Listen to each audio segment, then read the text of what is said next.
দুঃখের পরে আছে সুখ, প্রাণটা আবার উদ্বেলিত হয়ে ওঠে। তাই তো, আসলে তো দুঃখের পরে সুখ। এজন্য কষ্ট যখন পাবেন, অসুস্থ যখন হবেন, ওইখানেও আনন্দ করবেন, কারণ সামনে আরাম আসতেছে। সুবহানাল্লাহ পড়েন। মুমিনের হারাবার কিছু নাই, দুঃখ পাওয়ার কিছু নাই। তার রোগের মাধ্যমে তার গুনাহ ঝরে যায়, সে আল্লাহর কাছে প্রিয় হয়ে ওঠে। তা আমাদেরকে কেউ হারাইতে পারে? কথা বলেন, আমাদের কেউ ভয় দেখাইতে পারে? মোটিভেশনাল সূরা, সূরাতুল ইনশিরাহ আর সূরাতুদ দুহা।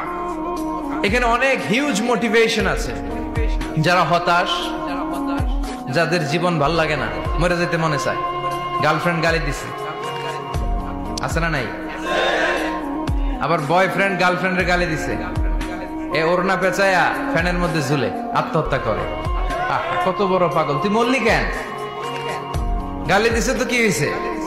হ্যাঁ, বুঝতে চায় না, হতাশ হয়ে যায়। আর বয়স কম তো, ইচড়ে পাকা, অল্পতে কাবু হয়ে যায়। এই সূরাগুলো পড়ে না। এখানে আশার বাণী আছে। আজকে আমি জানি কথা শোনাবো আপনাদেরকে, শুরুতে আগে সংক্ষেপে বলে দিই। এই সূরার মূল কথা হচ্ছে, মানে সেন্ট্রাল থিম বা সাবজেক্ট ম্যাটার, সূরাতুদ দুহার কেন্দ্রীয় আলোচ্য বিষয় হচ্ছে নিরাশ হবেন না, হতাশ হবেন না, হাল ছাড়বেন না।